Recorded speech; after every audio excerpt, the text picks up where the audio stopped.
Okay. So I had read about you a lot, about your early careers that you had before. One of them was that you nearly became a musician because you were a drummer in a band. Yeah, I was at university. Yep. Long story short, I mean, I loved playing the drums when I was a kid, and also I loved the idea of acting. But I think the drums came first, actually. And so, yeah, I was drumming in that, and I was in bands which were going places. This is in the early 80s, and could have gone with that. But then I thought, no, do you know what I mean? I'm an all right drummer, but I'm a much better actor, I think. And I didn't mean that as any kind of, bragging. I just thought, I think I can act better than I can drum. So I mean, I still drum every now and then, but very rarely. But music, but drumming, interestingly, and the rhythm is, for me, absolutely central to acting. Rhythm. So I find that relationship really interesting, because I think good writing has good rhythm and good.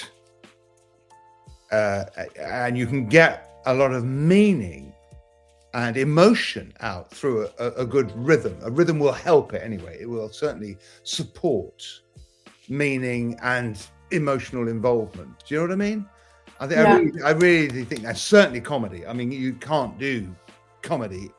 It's all about rhythm, when to hit that line, when to do that. But I think it also applies to non-comedic as well. I think, you can hit somebody in the heart with a well-timed thing, whether it's a line, a gesture, a look, or whatever it is, whether it's on stage or screen. And that's on screen, of course, you're in the mercy of the editor, so you have slightly less control. But I do think that rhythm is hugely important. And I think it's important also when you read something and you're thinking, and you're going up for something, you're going to audition for something, and maybe it's new writing, and you look at the writing and you go, I find a rhythmic line is much easier to learn. Good writing sticks in the head, and a lot of that is to do with the rhythm. You look at Shakespeare, you look at great writing, it has a great rhythm, and it has a great in the mouth, it's kind of fun. It's good in the mouth. Do you know what I mean? And bad writing isn't, and you can't remember bad writing as easily. And this is quite a simple thing, really, but it's. I find it true. The older I get, the more I look at it. The more perplexing a script is, the more more difficult it is. I think it's not right. There's too many words, too many syllables here. Less is more sometimes. To just get the rhythm in, and it really tells the story better. So that's my drumming. Sadly, my drumming career was very good fun. I wish I'd felt as high after doing a show or a film as I have at the end of doing a concert, because that was just brilliant fun. But there you go. Such is life. So, well, you were a musician before choosing acting. What was that moment where you made the choice? Like, what made you switch to being an actor? I think I always wanted to be an actor. I think the music part has always been a more, I'll use the word dilettante. I don't know if you know what that means. It's kind of something that is great to do and wonderful to be able to do with friends.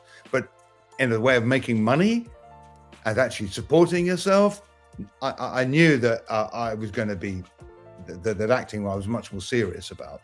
I was much more prepared to put the hours in on acting. So it was quite a simple choice. When I left the band that I was in, it never went anywhere, but I mean, they made a couple of records, but I left before that because I thought, do you know what?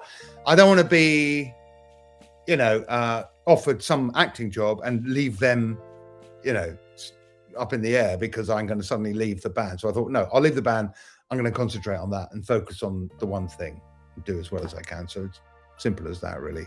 But I knew that what I wanted to do, I knew I wanted to be an actor.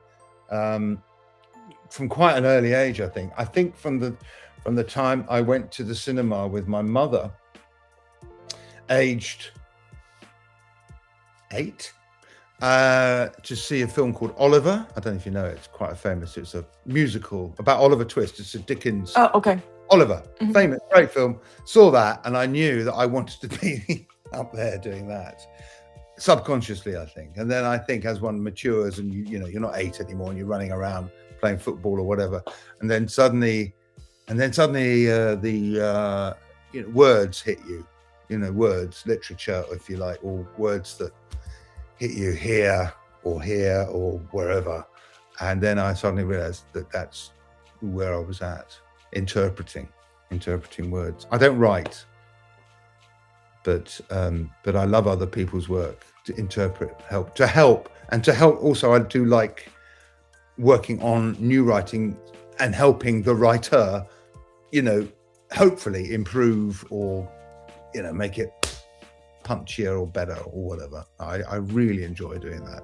So workshops here sometimes. I mean, I worked recently at the National Theatre. They often do went on, things they're developing, scripts they're developing. So you go in and I love doing that because it's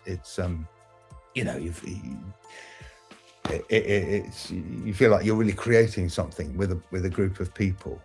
It's not here's the script, learn it, let's do it. You did a lot of years and you've been trained by theater work in the beginning, and then you started doing films. So one of the first films was the 4 Weddings and a Funeral. Yeah. And what do you think that stage foundation gave you as an actor that you couldn't have learned any other way?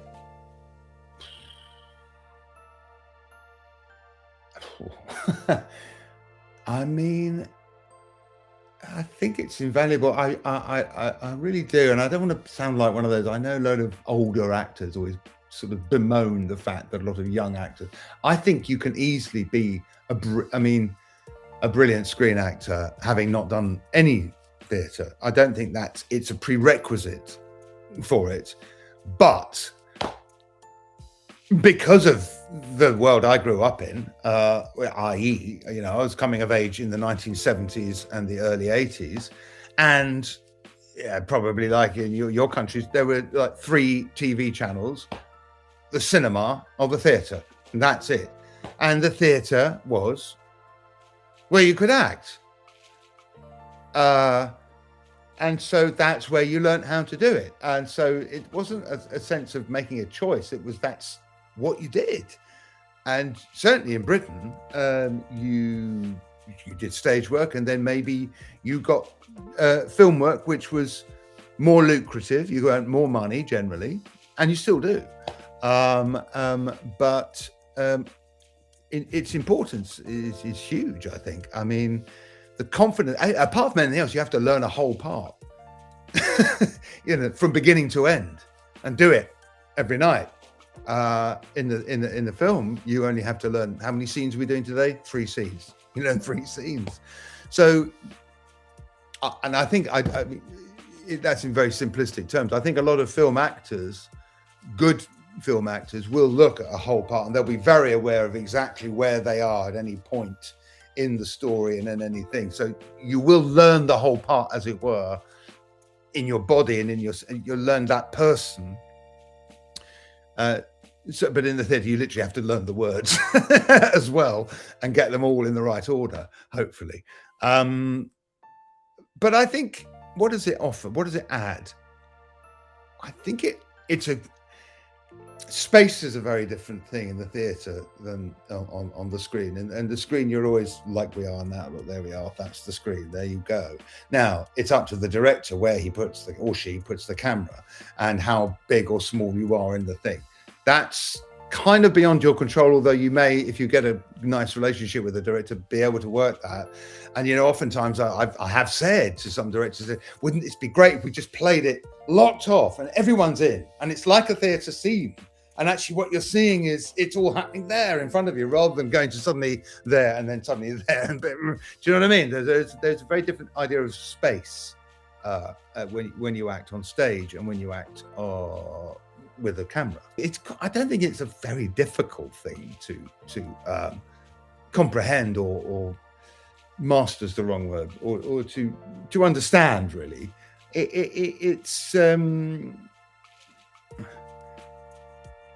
I think sometimes you can see on film, you can see what you might call a theatrical performance, and it can work, and sometimes it doesn't, and when it does and when it doesn't.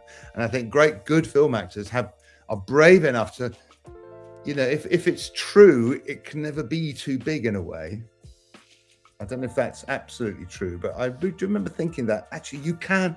The number of times I've been for auditions or done tapes nowadays, of course, you do tapes, and they say, "Oh, we want it very, very, very naturalistic, very, don't overdo it and all that," and you do that, and you don't get the job, and then you watch the film, and somebody's, chewing the scenery, doing their part, and you just think, "I could have done that," and it can work. It can work like that. You can.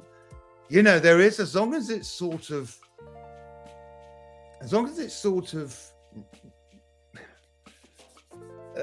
true. I think it can work. So I've been going all over the place a bit, but the theatre gives you confidence.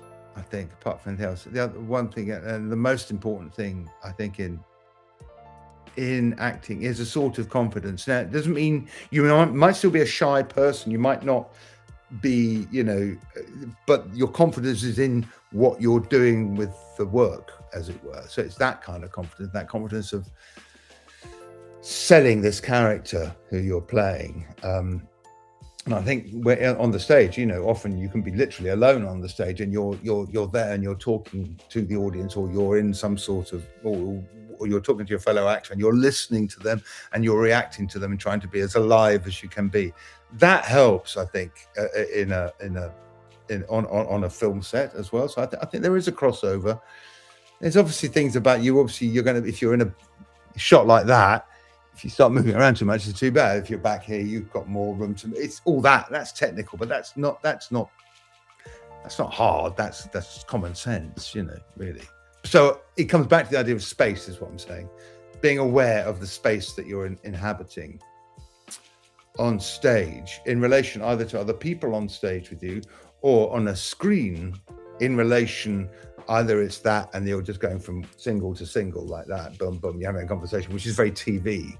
But in a film, you're more likely to maybe let things, I'll use the word breathe a bit more, I guess, and where you might be prepared, as I said, to maybe let's play this scene where we can see everyone in the scene and let it unfold, like a meal setting or something like that. I can't remember the film. It's great, and you just see everything's going on. Everywhere you look, there's something interesting, and people are just in there. And that's very theatrical, because everybody has to be in there all the time. If you're on, you're in, as it were. So be prepared, definitely. Be prepared is always massive. I mean, do the prep. And of course, what you have in the theatre, which you rarely get in TV and sometimes get in film, is rehearsal. It's as simple as that. You don't really get rehearsal on a TV set. Certainly TV is normally very rushed. Films are often very rushed. And actually that's, the flip side of preparation is the lack of preparation can lead to magical moments.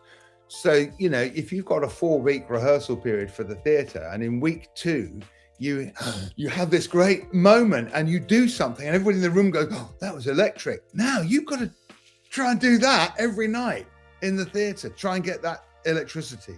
Whereas if you've just done it, in the film, it's in the can, it's in the film and it's done, and you don't have to do it again. And it's magic for as long as that film's going to be watched. I think it is finding when you find something, it's so exciting in that moment in the room, and everybody goes, the end of, you've done a scene, you go, "Oh, that was good, wasn't it? What happened there?" And of course, that's the other thing about acting, is a lot of it happens then, and then it's gone, and you're thinking, right, how do I do that? What happened there? And it's very hard to recreate. Whereas on a film set, because you just know it, and you're just thinking, you probably maybe you only met that actor like the day before or something, and you run the lines and you go, and then you do it, and then suddenly you find you're reacting off each other so intensely. And that's what film directors like. I think, a lot of the time, a lot of film directors don't like to rehearse because they want that, which is fair enough. But that's the difference between stage work and screen work, is that the prep is different. I think for stage work, there is a let's say 4 weeks, although for me it's 2 weeks at the moment. But anyway, you get the thing to go and sit around and think about it and have chats about it and go, yeah, that's good. And then going away and sleeping on it and coming back the next day and go, you don't have that in film. You're doing that scene that day. And that's it. We've got to get this scene done today because the schedule moves on. It's like time, it just moves on and you can't do it again. On very rare occasions you can with, brilliant directors who've got loads of money and loads of time. But I mean, so the excitement on a film set is, you find that spark in the moment like that. And you look at each other when they say cut and you go, that felt good. And they look at it, that did feel good, didn't it? And then you look at it back and you go, I think we got away with it. That was really good. You know what I mean? And theatre is very different. It's building up. It's building little by little towards something rather than, I think film, you do the work off you do is you learn the lines really well, and you learn them so well that you can, a lot of directors like to go, okay, let's do, now you've filmed the version that is written, and they go, let's do a version where it doesn't matter, you know what's going to happen in the scene, so but you can say it however you want to say it, just find, if you're in the character enough, you'll be able to do it. And that's terrifying, but also can be rather good. And some people obviously love doing that. I kind of like it depending on where we're at, but yeah. So that's I think the difference between film is that the improvisation is captured, you got it.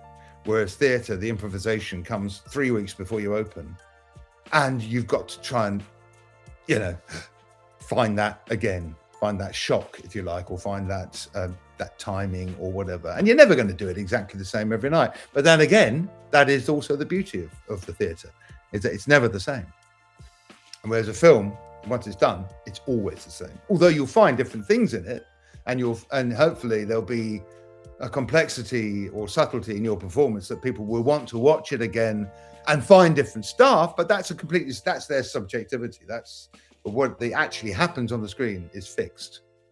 Whereas the theatre, it's never fixed. It's always different. You can forget a line and somebody has to catch up. And it might be brilliant. It might work. It might be awful. But the audience probably don't know. What about your career in UK on across the stage, film and TV? How does the British industry actually work for an actor building a career? What do maybe focusing on casting directors in UK and how they might, react to people from other countries trying to get into the projects? How does it work in there? Well, if I'm brutally honest, I don't really know. I am, British. I was born here, I work here, I sound British. So, as I said, Caroline's just worked with a lovely, great bunch of people from Germany, Ukraine, Russia, Poland in this play, which was all about, the melting pot at the end of the Second World War. And a lot of those actors are based here in London, or certainly in the UK, but in London, because obviously London is where a lot of the business is centered. It depends on what's being written. If you can sound English or whatever, which is very difficult, I would suggest, for Ukrainian actors, then you're just another actor who can, you're doing accents that work. You can play American. Maybe you have a great American accent. Maybe you can, if you can work on that, that would be an amazing tool to have, is to sound. So if you wanted to not just always be going up for the Russian part, I'm sorry, but a lot of Ukrainian actors will be seen to play Russians because they've got a similar sound. To my ear and to many British ears, it would sound similar. Obviously, to your ear, it would sound probably completely different and wrong. So, but, we don't know the difference. So if you're asking me so if you can work very hard on your voice and on sound, being able to sound different, or just to be very flexible, that would be a good thing to do. I would think you just have to make some sort of show reel, get it seen by casting directors, agents. If you're lucky enough to get an agent, then they should introduce you to casting directors, obviously, or at least show your work to them, either on a reel or something. I can only speak from my own personal experience, which is get into something that you can be seen in, i.e. probably a play. If you're coming, I mean, you might be like, if you've got any kind of representation that you can get cast in a TV or film work, then fine. But if you can get to, if it's, say you're coming to England or to Germany, some of you are going to in Germany, so you need to get in something. You need to be seen, because they're not going to come and find you. They're not. It's as simple as that. But that's the same for, you know, a British actor working in Britain. You've got to be seen, because you might be the best actor in the world, but if you're not seen, who gives a fuck? Nobody's going to give a fuck. You know, you've got to work to be seen. So you've got to get into a play, and it could be in a play, which is where I'm doing it. It's in a very small theatre. It's probably not much bigger than this room, but it's great because, you know, I feel I haven't been seen for a long time. So I'm doing that. I want to be seen. I certainly want to be seen as a theatre actor again. And I want to be seen to remind film and TV casting people that, oh yeah, him, you know, because, okay, I'm lucky at the moment. I'm lucky. I've done okay. I've managed to work. I've managed to not have to do other work for quite a long time. I survive off acting. But, you know, a lot of the time you're doing like 2 days on some TV job, or a day, or maybe a week if or sometimes if you're very lucky, you're in a regular in a series and you're off and on over a few months. That's great, because then you feel part of a company. But I got sick and tired of being, this is why I'm doing this theatre play, really, because this year has been mainly doing, like, I did a day on this and I knew the director on that, and they cast me and they said, would you come and do a couple of scenes on that? And I'm happy to do it, very happy, because I love to work. But ultimately, you're in, you don't get a chance to know anybody, and then you're out, and then you're sat in your room again going, what am I going to do? So I would say you want to get into something, and I would say that is where theatre really is important, really super important, because it just builds up your confidence, it builds up your voice, literally, physically, your voice has to be good enough, strong enough, and you are visible from all angles, your whole body. It's by the audience. They can see all of you all the time. They can't just see that or that, or even maybe from the stomach up, you know, they're seeing the whole thing. So you have to create the whole thing. So I think it's like petrol doing theatre. It's like, it feeds you. It's like going to the gym, you know, in that way. And I know it sounds pretentious to say, but I think it's true. I really do. And it gets you seen, because you're not going to you have to be seen in something. It's as simple as that. That's the hard thing, to get seen. And I remember when I was starting out, you know, I went to university. I didn't go to drama school. I went to university. I did a degree in theatre, but it was an academic degree. It was about, you know, Greek theatre, or it'd be sections of theatre history or practitioners. So it'd be about Chekhov or Grotowski or Peter Brook or something like that. So it was about that, and it was academic. You were writing essays, and then you might put a show on, but it was more to do with acting. It was to do with how a theatre works, literally how the building works. And I thank God I did that, because I know exactly. I've lit shows, I've made costumes for shows, I've snipped tapes to make sound tape. You know, I've done all of that. I've directed, I've acted, I've you know, painted the set. I've done all that. I've built the set. I've done those things, and I really think that's important. I mean, I feel so bad. And when I started trying to be serious. Over here, when I started out, you had to be a member of the union, Equity. Otherwise, you couldn't act. Not the same now. You can be taken, somebody can see you on the street and go, oh, he or she, you look great. Can you act? I don't know. And then suddenly you could be, I mean, that's a glib example, but it's kind of true.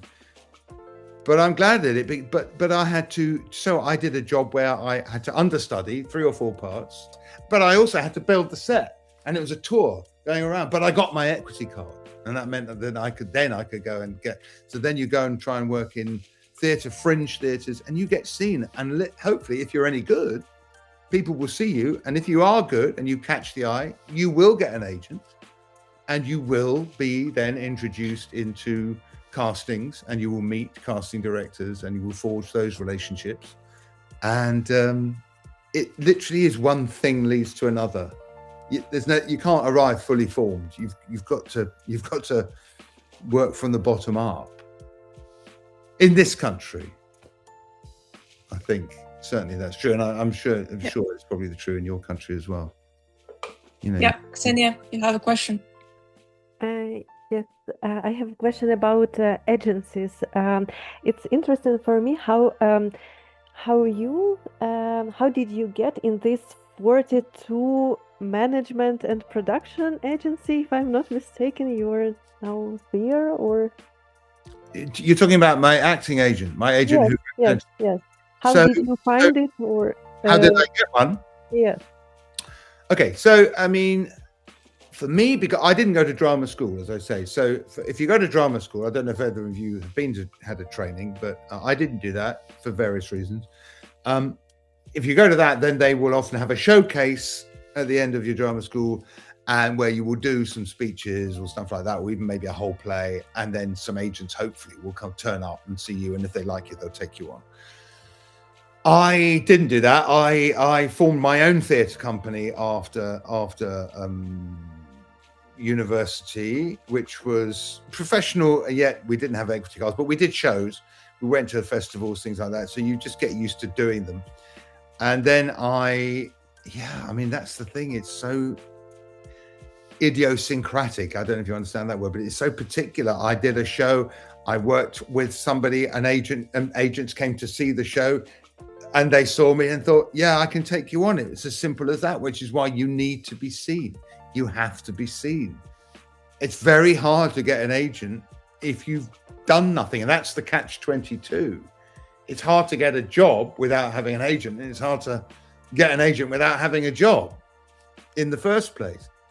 So a good agency, I think, will know that if they spend time going to theatres and going to not just the big theatres, to the small fringer theatres, the small theatres, they will find, rather like, back in the old days in the Wild West, when you went and found gold, you spend a lot of time going through a lot of old shit, and then occasionally you'll get a little gold nugget in the bottom of your pan, and you'll find a talent or somebody who you can find. So I don't know how to answer your question other than is you need to be seen.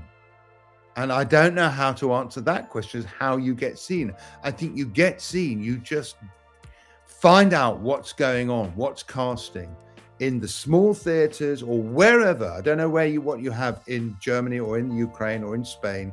There used to be a magazine, it's probably all online now, called PCR in England, and you would go there and it would say, oh, the Latchmere Theatre in Battersea is casting Hamlet, and there are auditions here, and you can apply to go for the audition. I would literally do that. That's what I would do now if I was starting out, if I wasn't going to drama school.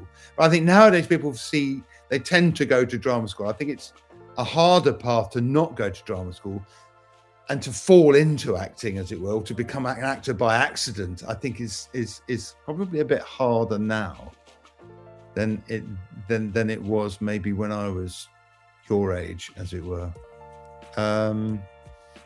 Get out there, get seen. Or if you can write and perform, write yourself a show, book yourself a space, do it and write to everybody. Most of them will say, no, I can't come. But if 2 people come, and if one person goes, actually, yeah, let's go and have coffee, let's have a chat, then it's been worth all the work, because they're not going to find you. You've got to, and that's the bit I hate most, is promoting oneself. I don't like that. I've never been good at it. I don't enjoy it. I don't like going to parties and going, oh, hi, I'm working the room and schmoozing. I don't do it. I've never been good at. I never I've never felt comfortable doing it. I think I can do it, but I hate it. You just feel like you feel dirty afterwards. I do anyway. I just feel like I want to be found. I can do this. I know I can do this, and be found. But it's not going to happen. So you have to sort of bite the bullet and go and find it. Go towards it. That's the only advice I can give. And no plan B. Do you understand what I mean? It's got to be your focus. Certainly as you're starting out, it's got to be your focus. And because it was a little while back, I don't know how valid it is now, but I do think it's still true that you just have to be seen. I wanted to also ask about any recommendations that you have about classes or schools in England. What I do know is that my godson, who's very dyslexic, has now decided he wants to try and get into drama school. And so me and Caroline have been helping him do tapes, because now you have to do tapes to send them off to the drama schools. And then if you get past that, then you will go into the room and have a proper audition for the drama school. So I would say when I was growing up, the good drama schools were the ones with clout, with weight behind them, would be RADA, obviously. RADA, the Royal Academy of Dramatic Art in London. Central School. But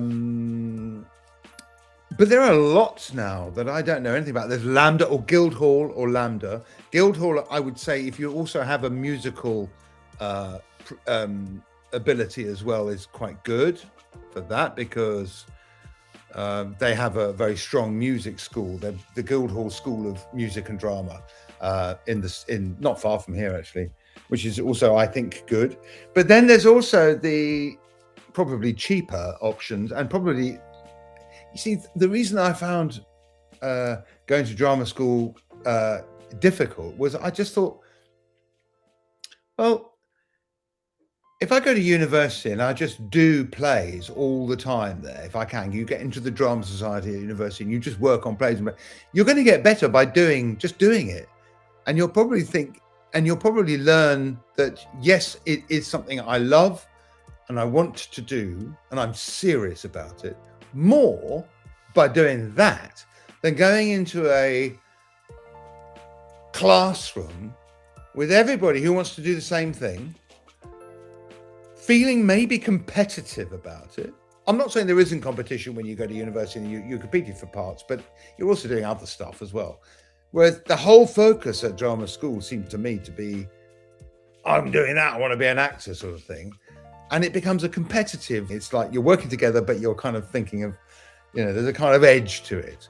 And also, I don't think you do whole plays very much at drama school. You work on bits of plays, and I think it's really good to play whole parts from beginning to end in the theatre. And the more you do of that, the better you're going to get, until someone says, you're no good, mate. And if they don't say that to you, and I keep thinking, whenever I get a job, I think, well, they haven't found me out yet, so I must be doing something right. But it just builds your confidence more and more. And fail, by all means, fail. But to fail, to fail or to be not as, maybe something isn't as good as you were hoping it would be, shit happens. It doesn't matter. On to the next thing. As Samuel Beckett said, fail again, fail better. Nobody's going to get it right. There's no such thing as a perfect play or a perfect film. It doesn't exist. There's always something where the director will go, oh, I wish I'd done that. You can always tinker with it, but it doesn't matter. The point is, do it. Get out there, do it. That's the only way you're going to get it done. I've gone off there. So RADA, obviously, LAMDA, Guildhall, Central. Then you've got the places which maybe deal with a different approach to acting. In my day, it would have been East 15, which very much went much more for a Stanislavskian style of preparation. So what you might call the method, although what that means, I don't know. What does it mean? It just means, you're good at finding your emotion. You're good at bringing your the correct emotion, as it were, to the surface or immersing yourself into the thing. But I think a decent actor, that's what they do, isn't it? I don't know. So you'd have places like East 15, which I don't know if that still goes on, but it might do, or the Drama Studio, which is in West London, which always had that reputation. But again, I remember going to university with guys and women who went off to do that, and they would go to these places and I'd meet them afterwards, and these people who at university had been amazing, fun, brilliant, that were sort of suddenly cowed and broken by this process of being taught how to act. They'd sort of lost that life and that confidence that they seemed to have when we were young and foolish and all that. Hey, we can all go through, crisis of confidence, but it just seemed that that's what the school had done to them. And I just thought, I don't need that. I'll trust my own instincts as to whether I'm being any good. The feedback I'm getting, are they laughing when they're supposed to laugh? Are they silent when are you having the effect on them that you are hoping to have when you do a performance? So you might make them laugh 1 second and then cut them like that. And they're like that. And that's great. That's what acting to me is all about. It's what drama, it's what great art is all about. It's like music. You could be all like that and suddenly the composer will do something and you'll go, oh my God. Or like a poem or like a painting, anything. It's always that thing of everything is present. Humor, love, despair, it's all there. It's what great art does. It opens up stuff in you which is maybe is there, but you're not aware of it. It makes you aware of it. That's what great art does, I think. It makes you aware of stuff that is within you or all of us, but rarely comes to the surface.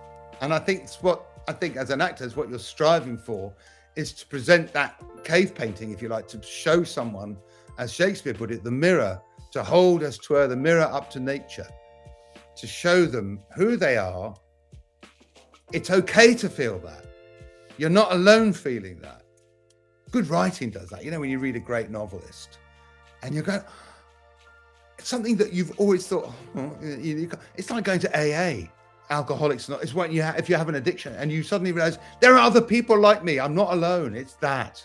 That's what being human is. That's what art should do, I think. You realize you're not alone. What are the techniques that you use the most preparing for a role? Or do you have any process to kind of prepare to be in your character? Yeah. Well, it depends on the piece, but obviously if it's a historical piece, I do like to find out about that period. So at the moment, I'm going to start rehearse. It's a Greek tragedy by Euripides. And I'm playing Agamemnon, who has to sacrifice his own daughter so that they can get the wind to fill the sails to go off and lay siege to Troy. So the beginning of the Trojan War. So it's a wonderful play. And the daughter is called Iphigenia. So it's a bit like the Abraham and Isaac story in the Bible. Every mythology has its kind of thing where the patriarch or the matriarch has to kill something they love in order to get the greater good, sort of thing. That's the basic idea. That's just by dint of what I'm up to now. So I've been reading obviously the original, not in Greek, but the best translations, because we're doing a kind of modern version of it. But it's so apt now because it's all about, it's what's happening in Ukraine. It's Putin coming in and doing that. It's Trump going to Iran and fucking hell doing that. It's exactly what this is about. You want to learn about the world. I learn as much as I can about the world that it's in. So this film I did in Germany last year was set in 1381, the Peasants' Revolt in England. So I looked back and read some Chaucer. So you steep yourself a little bit in that world. Now, it may be that you're, whatever the project is, you might be playing a junkie in modern day Kiev. Fine. So you want to find out as much as you can about what that means. So yeah, I do. I read around the subject. I carry the script with me everywhere, and I will be muttering on buses or I tend to do is take long walks and learn line. I find line learning much easier when I'm moving, when the body is moving, because you can inhabit it more. There's no point sitting there at a table like that with a coffee. No, you need to be out moving around, I think. And finding the rhythm is, as I go where I started off, the rhythm is very important. So if good writing has good rhythm, finding the rhythm, working on that. Thinking about, okay, so I've got this beard because, and because I'm thinking, well, Agamemnon probably has a beard, but you just let everything go, thinking about what you want to look like. And then eventually in the rehearsal room, I think about finding the voice, the correct voice for it, finding what you want to sound like. Now, some of it may be that you're having to do an accent, as it were. But you're always trying to find the right sound for the character. So if you are a dominant character, you might want to, work on some sort of dominant sound. Or if you are a less dominant character, you might want to find a sound that works better. So maybe you're lighter in tone, and maybe you're sounding, and the way you move. I mean, how do you prepare? It's obvious. You look at the script, you think about it a lot. You do as much around the edges as you can, i.e., when is this? Where is this? Who is this? Who are the other people? You think about that and you just imagine what it's like. It's not rocket science. It really isn't. I don't think you can get too hung up about it. And then when you get in the room with another actor, then it's about finding the rhythm together, or together within there's 3 or 4 or even bigger scenes, it could be bigger. Finding that way so the timing works. That's the hardest part, I think, is because one always has. I mean, how many times have we turned up to, a rehearsal room or a set, and you've gone away and you've done a lot of thinking about your part, and you've got a lot of really good ideas, he puts in inverted commas. I've got some really good ideas about this. You get on set and the director says this and this and this, and your ideas fall apart, and you go, oh, I didn't see it like that at all. Like, oh gosh, okay, no, but that's valid. I see that. So you've got to be open to. You can't get stuck. Don't think, no, this is how I'm going to do it. You've got to be open to and work with people. That's the other thing. You've got to be ready to work with people, obviously. I mean, what I'm saying sounds very obvious. The techniques I have, walk around with the script all the time, mutter it all the time. The more you forget the lines, if you know what I mean, you've learnt them, but you're not aware of learning. They're there. They're just there. Then you can start being alive. So really learn your lines really well backwards. So mutter them, lie in the bath or have a shower and do them in the day. Cooking a meal, just mutter them all the time. I literally do that all the time. I just mutter, and you just try different voicings, different phrasing, see what works, and you'll find it. And then you'll bring that into the room, and then other people have rhythms that will all go against yours or with yours, and you build on that, and you just react to what's going on there. I mean, I come to a lot of things. I think a lot of actors come from the guts, as it were, and work up to the head. I think I kind of go in reverse because of my upbringing, because of my education. I love poetry and I love words. So I will react to the words first. And from the words, I will find what eventually, hopefully, comes from the heart. And I think some people work like that and some people work completely differently. But I do go in from the word, actually. I really do. The rhythm, the meaning. And then you start finding how this character might move that's different from the way you move. That's the thing. Whenever you find a character, whenever you've got a character, you're obviously going to find what about this character is like me and what about this character is not like me. And so obviously your strengths, if you like, are how much that character, what you can recognize in that character that you can recognize in yourself, in the way that you are with people, or how you respond to stress, or how you laugh, or what you find funny, what is similar and what is not similar. And then you're finding out about how to how to create something that isn't you, because you can't just play yourself, although a lot of actors do, he said bitchily. You can't just play yourself. You've got to find that is your starting point. What's me? And now what do I need to add or take away from that, or change in some way to make it this thing over here? And for me, a lot of that is going to be literally what you look like. So I'm very interested in costume. I'm very interested in, I mean, I know I haven't got any hair, but I have got some. So whether it's what you're going to look like, then it's going to be how you're going to move. I mean, it all kind of happens together. Then it's going to be how you're going to move. So you muck around with that. And that's what I mean about going outside and walking around. Walk around as the character. So, you know, I'm walking around as Agamemnon, who's a great military leader and a king. So I find myself, you know, walking in the park, and then I just suddenly stop slumping, try and sort of, and it's very simple stuff. It's not, again, it's not rocket science. It's very easy. But you just have to engage with it and think about it.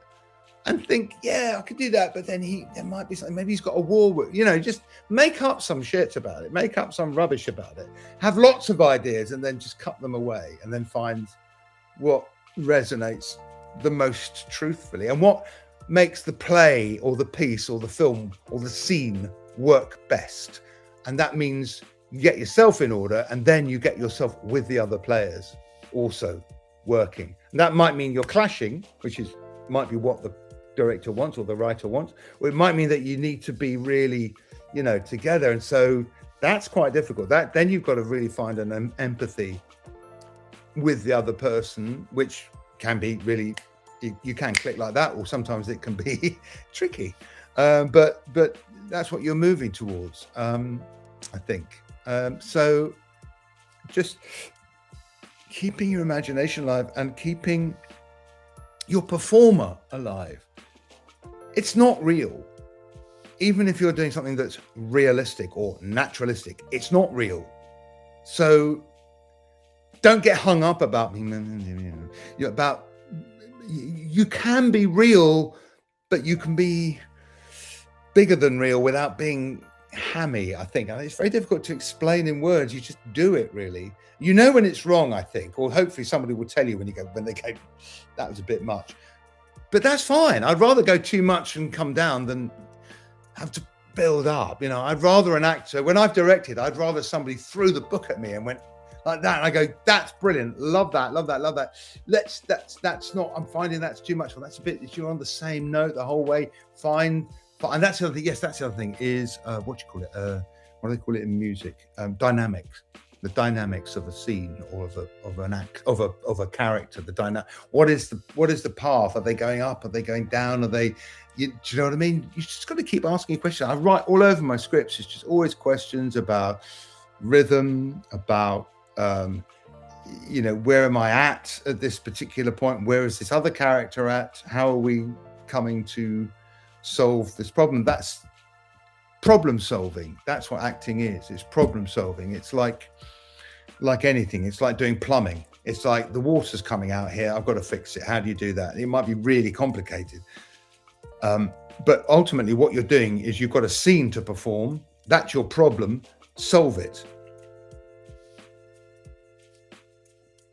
Another thing is when you audition, and I remember having this thought quite a long time ago now, thank God, is that you can sometimes feel that the weight of the world is on your shoulders because you haven't got a job and they have a job that they might offer you.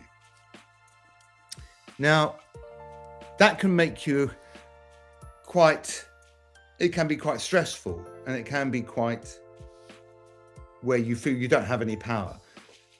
I would say, and what I really realized was, going back to problem solving, is that they have a problem. Their problem is they've got this part they need to fill. You are their solution. It's not your problem that you haven't got a job and you want to get a job. Forget that. It's their problem. They have a part that they need to cast. They have a play that they need to cast. They have a film that they need to cast. You go in and you offer them the solution. You give them a solution. And then you can open up a dialogue with people much easier. Talk to them about what, Mr. Director or Mrs. Director, what have you been working on? Oh, no, I didn't see that. How did it go? Open up that dialogue so you're not this frightened actor going, I need a job. It's go in on the same level. You're on the same level as them. You're not below them. You're not beneath them. You're certainly not above them. You're just it's like people. You're just on the same level. So don't put yourself down. Have the confidence just to go in, ask them questions. Don't let them just be the ones asking you questions all the time. Just give something back. And I think it works. I really do. That you are their solution to their problem. So I just remembered that. That was a real kind of moment when I thought, yeah, have a sense of your value, of your worth. You are worth something. You totally are worth something because you are unique. You will have a unique essence, a unique sound, a unique rhythm, a unique humor, a unique look. Everything about you is unique and useful. So have that confidence in yourself, and learn the bloody lines. Always. Be really on top of it. Do as much work as you can. Don't be lazy. Yeah, hello. I have a question about were there any projects which you rejected? And if yes, then why? To be honest, there are a few, but I would say the main reason, certainly more recently, has been if I've had a bit of money in the bank and I can afford to say no. Simple as that. The other thing about it is the only control you have in this industry is to say no to a job, weirdly. And that sounds a bit weird, but sometimes I have said no to jobs and felt like $1 million afterwards, even though I wasn't going to get paid and I wasn't going to do the job because it didn't feel right. I could have done it and I could have got my, £5,000 or whatever the fee was they're offering. And I'm not just saying that it could have been something that was lucrative and it could have, whatever. But I just felt, I've played that part before. The only control you have is in your career is how you are seen. And if you keep being seen as the same thing, then that's all you'll end up playing because casting can get a little bit what they call typecasting. You understand that expression? Typecasting, where you get seen for the same. So like when I was younger and I had, I have short hair, things like that, I'd always go out for policemen or lawyers or something like that. And I wanted to be playing, murderers or drug addicts or kind of mad princes. And, so sometimes you've got to have the balls or the bravery to say no because you're thinking, no, I want to wait. So I have said no to a few things. But then the other side of the coin is my dad would always, bless him, he's dead now, but he would always say, just work. And actually, there's a lot to be said for that as well. Work. But I think sometimes you'll know in your gut, you go, nothing about this excites me. I would literally just be doing it for the not very much money that it is and feeling that I'm working. And actually, it's better to keep yourself available sometimes rather than signing yourself. Because as soon as you say yes to something, as soon as you put the phone down to the agent, in 10 minutes time, you're going to get costume going, hi, what are your measurements? And you go, oh God, that's it. My freedom has gone. My sense of being, I know it sounds weird, but it's kind of true. And actually the older I get, the more I feel that. So, but then I'm in a position now where, luckily and touch wood, I can afford every now and then to say no to something because I feel it's ground I've already done. I don't want to go over that again. You have to sort of listen to your inner thing. But I think when you're young, do everything you can. Work as much as you can because it's all experience. Experience is so super important, super important. So in your position, I would probably say yes to pretty much everything, unless they were starting being weird about, getting your clothes off or something weird and it didn't feel right. But you know what I mean, though? I mean, that does happen. But I'm just saying, do as much as you can. And it doesn't matter about the money. I don't know how old you are. I'm not sure. What I'm saying is, work for nothing. I would work for nothing now. I really would. If I was able to play Lear, I'm a bit young for Lear, but if I was able to play a part I really wanted to play, and they're going to pay me like £100 a week, I'd say yes, I'd do it. You know, I would absolutely do it, because for me, the work is a holiday for me. It really does feel like that. It feels like a holiday. And it's the chance to get all the demons out. I mean, acting is a kind of therapy. I have a question concerning the language. Yes. Right now I'm staying in Ukraine and I'm trying to pursue this acting career, but I'm really interested in British culture.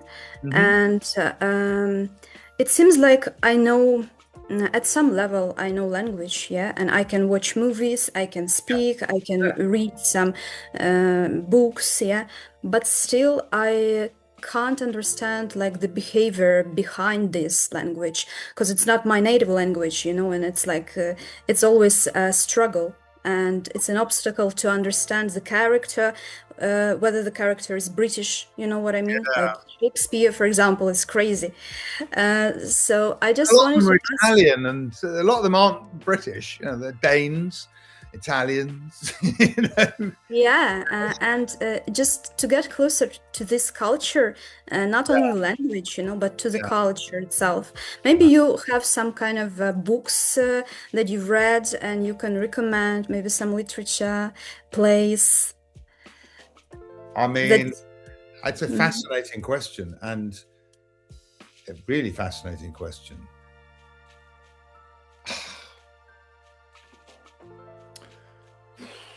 What it means to be British. I mean, it's a very, oh my God, I don't know. But in terms of, that's a very hard question to answer. I would say, you know, as you say, Shakespeare, if you, or let's come more modern.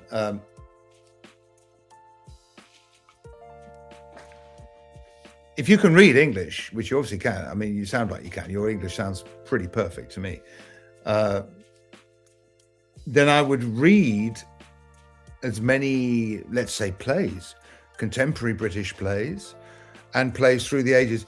I think really,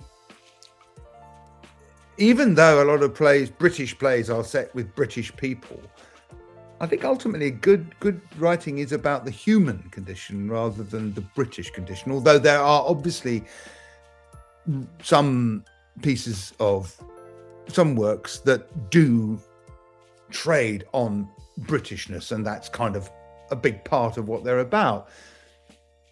But I don't think that's true of Shakespeare. I don't think that's true of many writers. I think a lot of, I think really that's a really fascinating question. I've never really had to think, because I've only ever performed in one other language, which was French, and I had to sort of learn it. I can speak a bit of French, but I can't speak French, if you know what I mean. You can speak English and you can read English, and I can read a bit of, and I remember I had to do this bit in a film in French, and my mind went bonkers trying to. Yes, I mean, there is probably a slightly different physicality, maybe. My partner Caroline is bilingual. She speaks French and she speaks English. And when she speaks English, she behaves one way. As soon as she speaks French, her body moves in a slightly different way. And that's fascinating. And I can see that's kind of where you're coming from. I would say the only way to do that would be to watch. I don't think reading is going to get it. I would say you need to watch. So you watch British films now and through the ages. So you'd watch British TV now and through the ages, and read those things. And I think just use your imagination, and I guess you just have to read about the periods in which those dramas were. I mean, the human condition is universal, wherever you're from, obviously. I can't think of any book that would open that up. I think watching, listening, the sound of it, how people are. I mean, if you're playing like a Londoner from the 1950s or something like that, and you sound like that, and you're moving a bit like that, then it's it's not going to have any resonance to you. It has a resonance to me because I was brought up watching films where they used to go, they used to behave like that. I think it'll come from your imagination and just reading a lot. But are you thinking, like, in terms of maybe if you came to the UK to try and get work in Britain and the UK playing a British character? Is that what you're saying? Yeah. Okay, well, that would need a lot of work. Yeah, I know. You would, well, then, so my thing to you would be, you need to sound British. So you would have to work, as I said before, you'd have to work on the accent. You'd have to change those vowel sounds, like I would if I was to. I mean, I have portrayed Slavic, let's say Slavic characters before. So Russian, I've never played Ukrainian, but I've had to try and get a sound to sound like I might, or American, which is obviously easier because they speak roughly the same language, and French, as I say. But yeah, yeah, a lot of work, but it's doable. I think some people are very good at mimicking. You can mimic, and it will still sound good. You can get the sound. You can get the sound right, and then get the whole, where you're from in the character right. But it's just like working. You've got to listen and just do it and tape yourself, listen to it back, film yourself, perform, watch it back, be critical of yourself. Don't be afraid of yourself. Doing self-tapes, I like watching myself back on self-tapes because I'm looking for, am I doing this job here? Am I doing what they want? But when I've done the film, I don't really want to see the film because I think, well, I've done that work. I've done that work. I mean, I will watch it, but I will feel kind of awkward about it. But so be analytical about yourself is what I'm saying. Yeah. So pay attention, watch stuff, absorb it. Easy to say, very hard to do. But I can't think of any book that would help you really, because in the same way that if I was cast as a Ukrainian and I did a reasonable job at the sound, you would watch it and go, he's not from the Ukraine. But I'd be trying my best. And I think that's all you can do, is just try your best and do as much work as you can. And you can probably get a good American accent going, in which case you could probably it might be easier in a way to find an American sound than an English sound. I don't know. I have no idea what it's like to have the way your mouth moves when you speak Ukrainian is going to be completely different from the way my mouth moves when I speak. So wherever the tongue or whatever's happening here and in the mouth and all that is very different. Vowel sounds are different. Yeah, the dark which we don't have in this country. Like all that. I'm probably making you go, that's not right. But that's what we learn as a kind of more Slavic, Polish. That they're different sounds. You can practice them. Yeah, hard work. But maybe grab some scenes and learn them and really work at the sound. I've got a Bulgarian friend here for ages, and she's wanted to act, but she never really did it. But she sounds so Bulgarian, very up like that. And I'm like, yeah, well, it's going to be, you're going to play Bulgarians, yes, and occasionally that sort of job comes up. But yeah, if you can really mimic something else, which is why I think maybe American, maybe, I don't know, might be better because there's a bigger market for American. Well, it's just literally more stuff made in American than there is in English, in the English sounding. It's just true. Yeah, so I can't, very difficult. I feel for you, but I think get good at what you do in your country as well. Get good at what you do there. Are you acting now? I mean, do you do shows there? You do? Yeah, but mostly it's in the theater. And it's kind of like private theater because I don't have like a formal, proper education, unfortunately. And I mean, like a formal education, like university, like bachelor's degree. I mean, I have one, but it's not in acting. So that's why. That doesn't matter. That doesn't matter. It's kind of difficult to find job here because of that. With education, it's about knowing people. That's all it is. Getting on with people, being good to work with, definitely is the thing to do. Just do it and do it and do it as much as you can. And on the side, when you're at home, you can work on your English pronunciation like that. But you can do it. You can do it because you're young and malleable. I'm an old, it'll be harder for me than it will be for you, I think. I think you can do it. Thank you. Just keep at it. And if nothing else, work in your own language. Get great stuff. Work with writers, get directors, get groups together, put stuff on, get some energy into it. That's what I did. I formed a theatre company.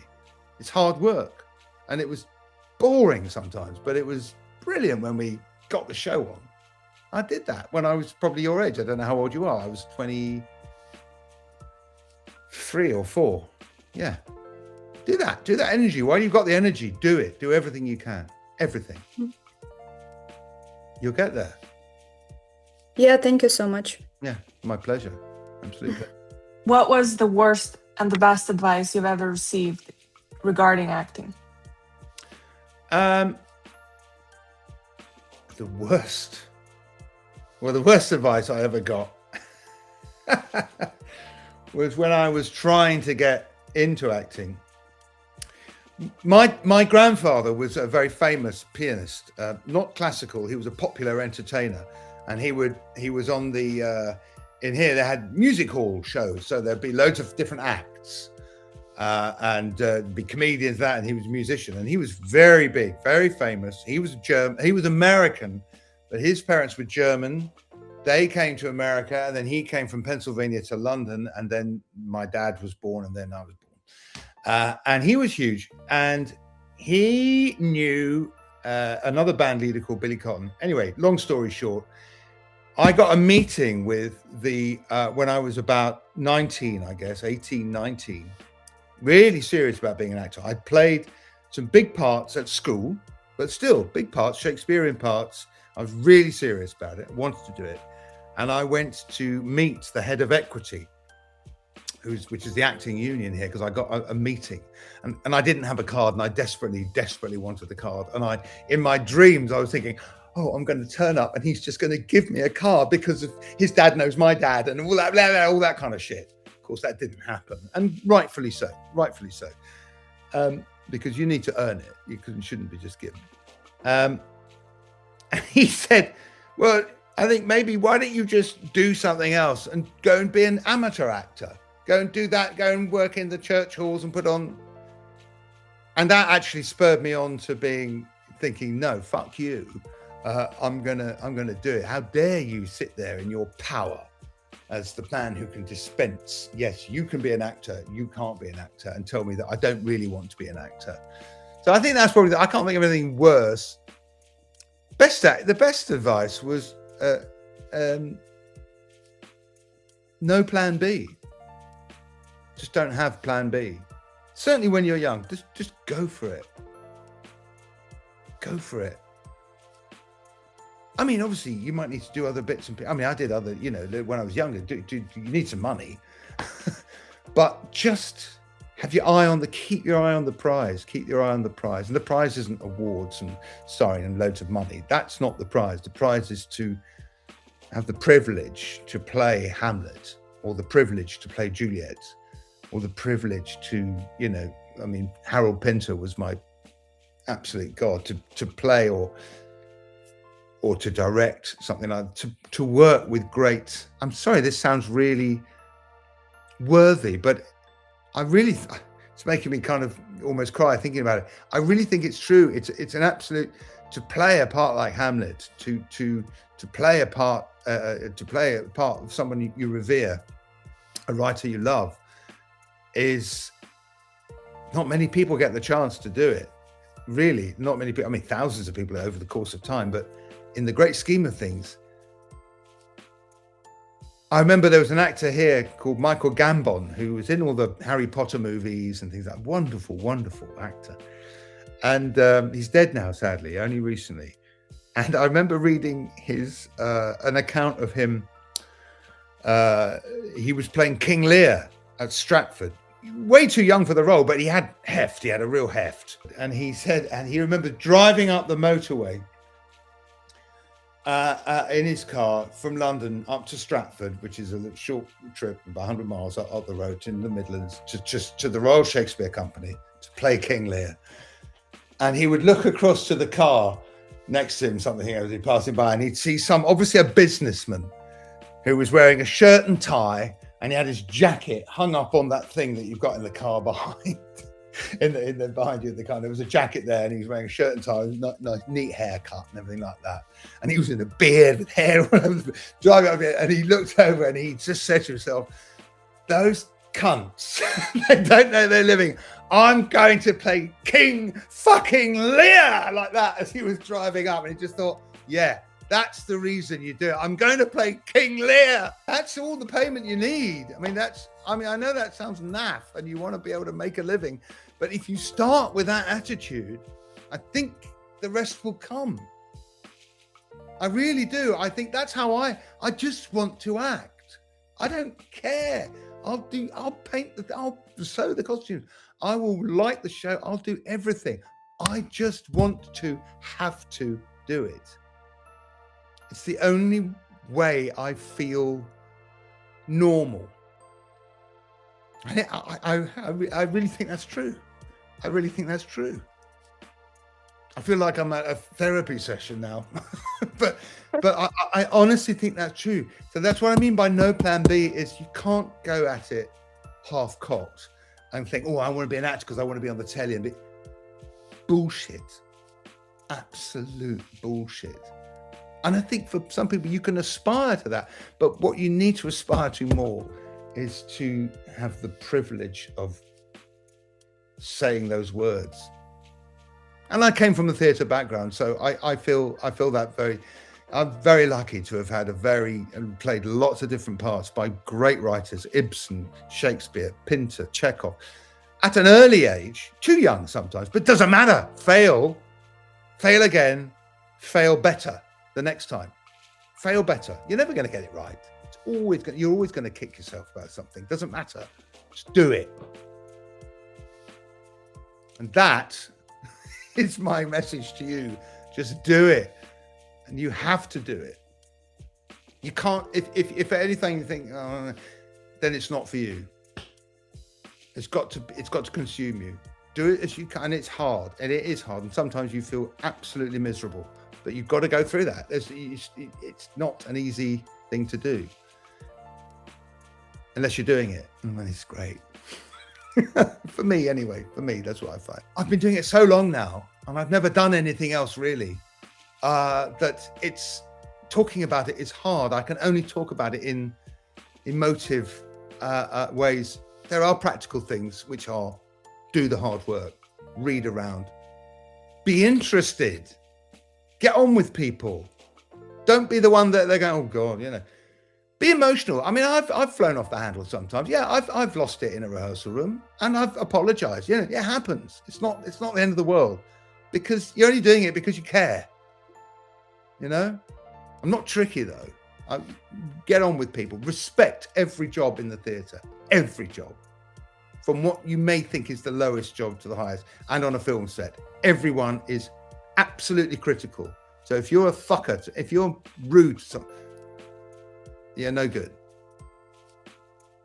Everyone needs respect and love. Okay, that is my message. And I respect and love you all.